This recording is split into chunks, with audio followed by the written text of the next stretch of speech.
билетіңді жоғалтып алыппын. Каютаның кілтін. Қазір барып сұрау керек.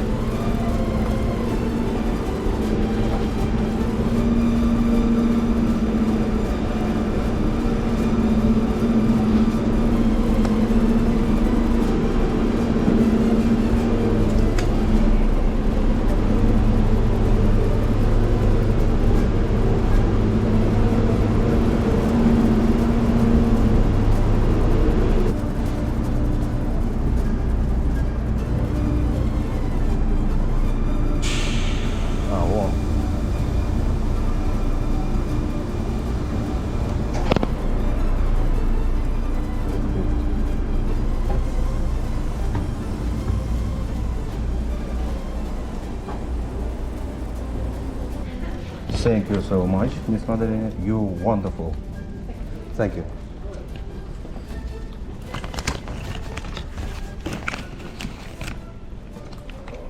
$83.23.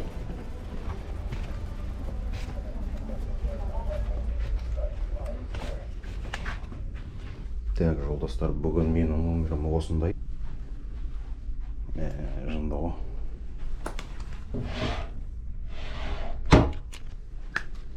Каюта.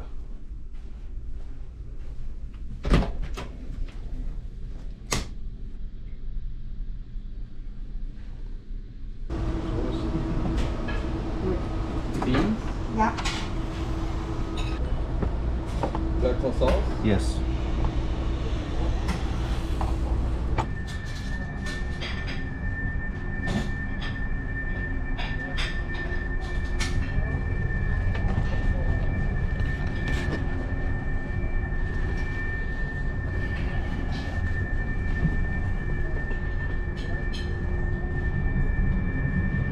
Короче говоря, жігіттер,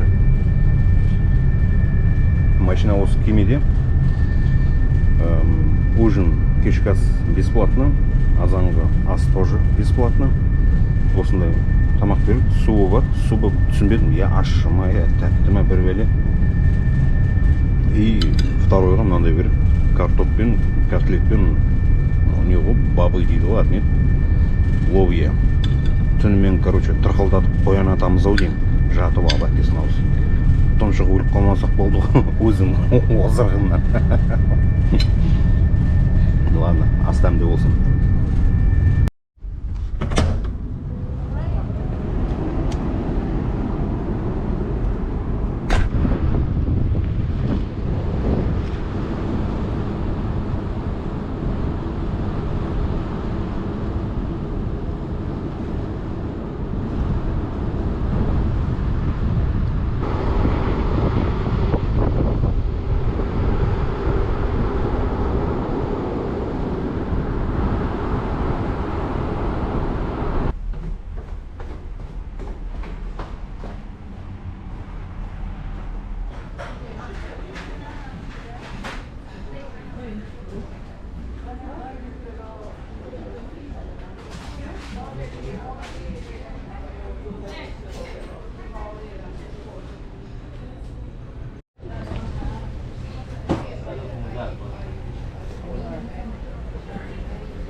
Ничего не забыл.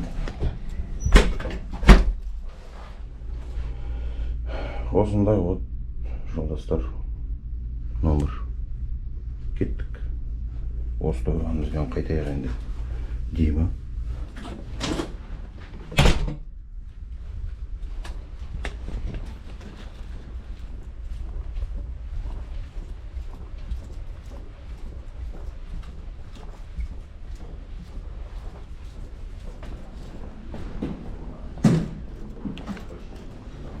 Danke. Danke schön.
Құрметті жолдастар, Гетеборгке кірдік.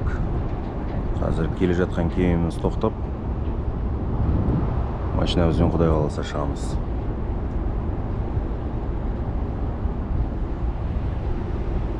Швецияның бір қаласы.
Келдік ау деймін.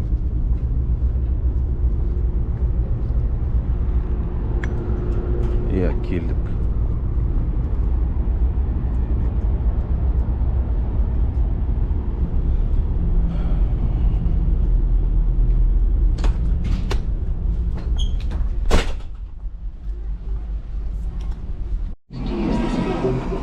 Going up. Doors closed.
шамалы тоқтап, демалып алып, лобовойды сүртіп алып, әрі қарай кетіп бара жатырмыз.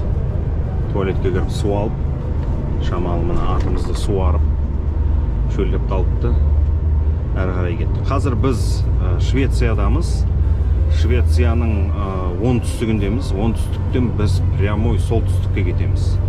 Төбесіне дейін көтеріліп, и уже ар жағында төбесінде солтүстікте солға қарай кетіп, бірден Норвегиядан бірақ шығамыз. Алдымызда 1750 шақырымдай қалды ғой енді. 1736 шақырым қалыпты.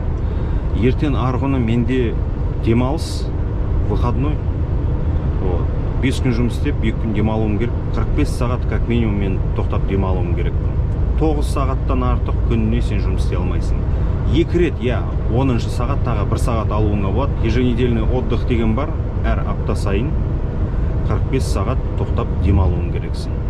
24 сағат демалсаң да болады, бірақ әрі қарай уже қуып жетіп алуың керексің. Сол 24 сағат алып тастайды, 45 сағаттан қалғаның сол 21 сағатта әрі қарай тағы да бір аптаның ішінде бөліп демалуың керексің. Так что осылай жағдай, жолдастар. Кеттік әрі қарай. Здравствуй, братуха. Из Монголии работаешь здесь? Да, я тут работаю и живу. Давно? Я здесь в Швеции 4 года. Оттуда приехал? Я раньше 10 лет жил и работал в Чехии. Нифига себе. Я там между Чехией, там Германия, там Франция, я там работал, международный рейс. Потом Понятно. внутрь это. У меня с собой ничего не было подарить. А. Я тебе решил подарить свой ремешок. Ой, Он братуха. проездил всю Россию, весь Казахстан, вот, и часть Европы. Братуха, у тебя ремешко есть? Ремешок есть, да. У меня другой есть. У меня, братуха, Есть. видишь, на память, это же, видишь, вот сколько у меня уже старый. Я Ага. был на этой Штутгартах, Мерседес, это музей. Ага. Я оттуда взял. На, братуха, это все равно же память.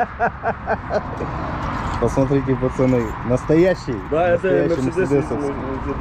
Это зерно есть, она это мешанный, вот таких готово, и сразу на нем. Ага. Это я из этого свой грузовик сразу таскал. Ё-моё. Видишь, она туда, она это для одного человека. Ага. Просто туда доливаешь, ну там грамм 150-200 грамм вода, Ага. туда Сюда ставишь кофе? 2 ложки кофе, она сама варит. Ё-моё. Братан, так рад тебя видеть. Спасибо тебе большое. братуха, Спасибо большое. А это кофе настоящий? Да, это я последние 3-4 года, я просто это вот пью. Ты монгол, Да. я казах. Мы Да. же с тобой по сути кочевники. Ну, кочевники же, мы, Да, мы вообще... наши предки кочевники. Да. Поэтому я тебя тоже просто так отпустить не могу. И- Я хочу тебе подарить. Ты же сам понимаешь, вот у монголов, Ну, у казахов мы же постоянно на лошади. да. У меня лошади нет, чтобы я тебе мог подарить свою плетку, но я тебе хочу Ай. еще один кое-что подарить. Окей. Я хочу тебе подарить свой нож. Ой, братуха, это же...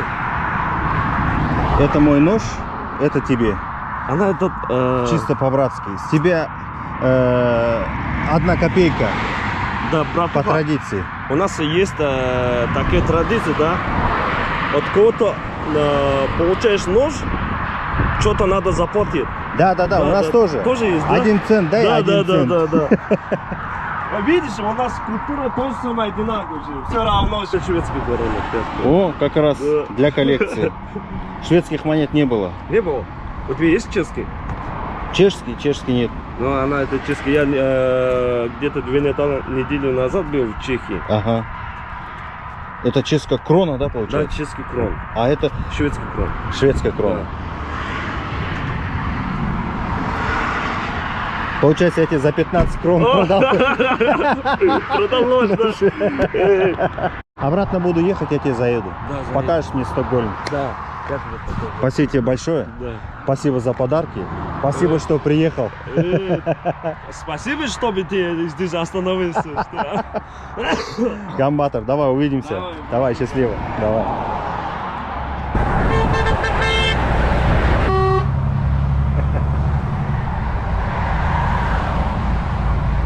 Красавчик просто. Жолдастар, қазір Аребро деген қаладан өттік, алдымызда Стокгольм. Мен Швецияда жүрмін уже. Кеше Германияда кемеге мініп, паромға машинаны қойып, кешкі сағат 16-да, 18-де, 45-те, 6-тан 45 кеткен кезде паромға міндім. Азанда 9-да паромнан түстім. Түсіп, Германияда мініп, Швециядан бірақ шықтым ғой. Алдындағы роликтерімде мен одиночканы көрсеткенмін, Scania. Мен тұрған кезде оң жағымда Scania тұрды, одиночка. Сөйтсем, сол Scaniаның жігіті Гамбатор деген жігіт, Монғолияның жігіті, моңғол, осы Швецияда жұмыс істейді екен. 14 жыл болыпты келгеніне. Сол жазатта, братан, мен сенің қасыңда тұрдым ғой дейді да, ё-майо, мен білмедім сен екенің дейді да, мен сені еще 3 жылдан бері ана көк Сканиңнен бері көріп келе жатырмын, ё-майо, өкінішке орай кездесе алмадым ғой сенімен дейді да. И мен оған жазғанмын, Құдай жолымды салып, егер сенің қалаңнан сол Аребродан я Стокгольмнен өтіп бара жатсам, саған жазып жіберермін дегенмін. Сол жақындап қалған кезде есіме түсті да, мен уәде бергенмін деп. Сөйтінде Инстаграмда ашып жіберіп жазғанмын, осындай да осындай, братуха, Аребродан өтіп бара жатырмын. Мен Ареброда тұрмын дейді да, түнгі сағат 2-де жүк тиеуім керек. Қазір жетіп барам, тоқташ, брат, тоқташ, пожалуйста дейді да. Тоқтадым, келіп тұр. Мен білмеймін енді. Мен постоянно кездестірем ғой енді өзімнің осындай подписчиктерімді. Кейбіреулер прям қобалжып тұрады. Прям қобалжыған, сондай прям сөзі шатасып, прям терлеп, шамал дірілдеп, сен ба дейді да. Мен айтам, мен ғой. Әулие көріп тұрған жоқсың ғой. Сәр әулие емес, мен ғой деймін. Біз өзіміз кочевникпіз ғой, көшпенділерміз. Ата бабамыз, рухымыз сол кен далада шауып жүрген адамбыз ғой. Менің ойымша, вообще кезінде біз бір мемлекет болған деп ойлаймын енді осы. Қазақ болсын, моңғол болсын, өзбек болсын, там үйдегі атамыз айтатын еді, астыңдағы атың, қолындағы қамшың, беліңдегі пышағың, я найзаң, соған берік болу керек қой. Сол өзімнің пышағымды бердім, сыйға тартып, өзімнің мойныма іліп жүрген, бүкіл Россияны аралаған, бүкіл Қазақстанды аралаған мына кілт салатын ремешогымды бердім. Бірақ ана пышаққа енді ырым бар емес пе, енді жақын адамға пышақ беруге болмайды деген, сыйлауға болмайды деген. 10 чешский кроммен 5 шведский крон беріп кетті. Сөйтіп 15 кронға пышағын сатып жіберген дейді ғой. 15 долларға сөйтсе пышағын сатып жіберген дейді ме? Енді, бұяқта бұл тиын ғой, тиын. Тем более өзі де біліп тұр. Сөйтіп әйтеуір кездестіріп, осындай подписчигімді әрі қарай кетіп бара жатырмыз. Так, алдымызда қанша 1423 шақырым қалды. Бүкіл біз қазір мына Швецияның түбіндеміз. Қазір үстіне қарай көтеріліп, одан солтүстіктен солға қарай кетіп, Норвегиядан бірақ шығамыз. Жүрмейтін жерім жоқ қой меніңше, ё-майо. Қытай кезінде де сол еді. Я балық, я болмаса атқа мініп отын шабуға кететін едім, ё-майо. Уақыт деген алдыңғы күні Қазақстанда жүрдім, кеше Россияда болдым, бүгін Европада жүрдім. Соңғы осы 3 аптаның ішінде Польшада болдым, Польшадан Германияда болдым, Голландияда болдым, Швецияда келе жатырмыз міне. Австрияда болдым, Италияда болдым, Францияда болдым, Бельгияда болдым, 9 мемлекетте болыппын. Алдымызда қазір Норвегия болады, 10-ші мемлекет болады. Адамның басы Алланың доғы дейді, қайда депсе солай домалайды дейді. Расында ғой. Бас аман болсын. Бас аман болсын. Барлықтарыңызға денсаулық тілеймін. Қалған бәрі, орысша айтқанда, наживное, то есть табуға болады. Вообще, жолдастар, жалпы айтып қарайтын болсақ ше, кезінде менде дым болмаған. Осы 18-ге дейін, 18 жасқа дейін өмірім тамаша болды. Құдайға шүкір, осы жалғыз анама мыңда бір алғысымды білдірем. Қолынан келгенінше сол асырап, бағып, әкесіз өстіріп, сол мешітке де барып, музыкальный школаға да барып, вот, спортпен де айналысатын кружоктардың бәрімен айналысып, әйтеуір қолынан келген бәрін істеді ғой. 90-шы жылдары киім де сатты, тамақ та сатты. Мына жолдың бойында тұрып алып, тамақ та сатты, шай да сатты. Вот, ондай нәрселердің бәрі болды. Мен өз көзіммен көргенмін. Мен ол былай тұрсын, өзім де сол тұрып сатқанмын. Өйткені әбетке дейін жұмыс істейді. Вот, әбеттен кейін тағы жұмысқа кетеді. И кешке киоск ашып, осы 90-шы жылдары, естеріңізде шығар енді. Көшенің бойы толған киоск еді ғой. Киоск емес, мынандай бір не салып қояды. Бір стол сияқты шығарып қояды да, столдың үстіне неше түрлі нәрсені сататын ғой. Темекіден бастап, сағыз, пағыз, анау, мынау, киім, бәрін сататын еді ғой. Кезінде өзімде сол жолдың бойында тұрғанмын. 3 ай каникул не істейсің? Балық аулайсың бар, доп тебесің. И сол мама жұмыста болған кезде сол шығып бірдеме сатасың. Ол сату емес, оның жартысын көршінің балдарымен жеп қоясың. Вот жартысын таратып бересің, әйтеуір. Айтайын дегенім, 18-ге толғасын енді. Ал балам, енді өзіңнің басын өзің алып жүр деді. Мен бұндай әңгімені былайынша айта бермеймін басқа каналдарда. Өзіңнің басыңды өзің алып жүресің деді. Бітті, содан бастап уже өзімнің өмірім кетті. Дым болмады. Вот. Қалған құтқан ақшаны жинап дейіп оқуға кеткенмін. Бір сумкамен Москваға. Бір сумкамен. Соятын жалғыз малды сойып, сол ақшасын бәрін беріп кеткен адамның бірімін.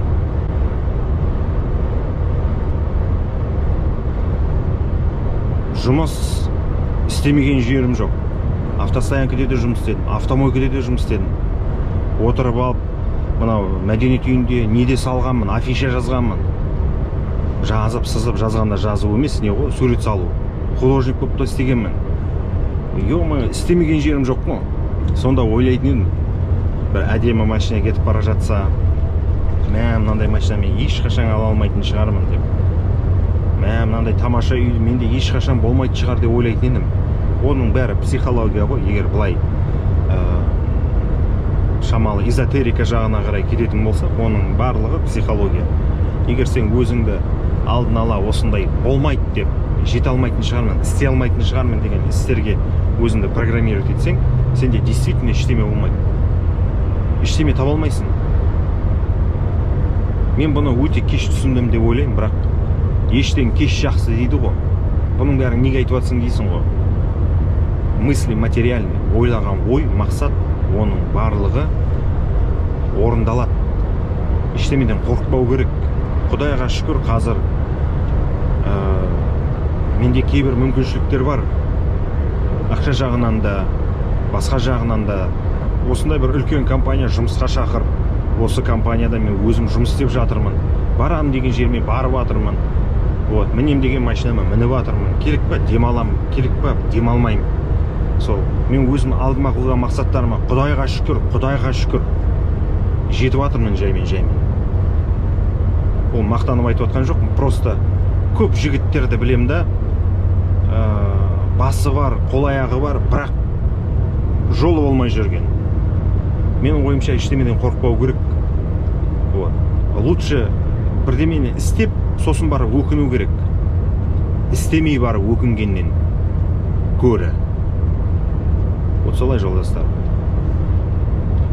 Әңгімені көпірте бермейші, басың ұрып кетті дей ма? Ауылда бір көкем бар, сөйдеп айтады. Басын ұртпашы, сағат 6-та магазин жабады, бар тез болды. Сол сияқты. Кеттік ары қарай.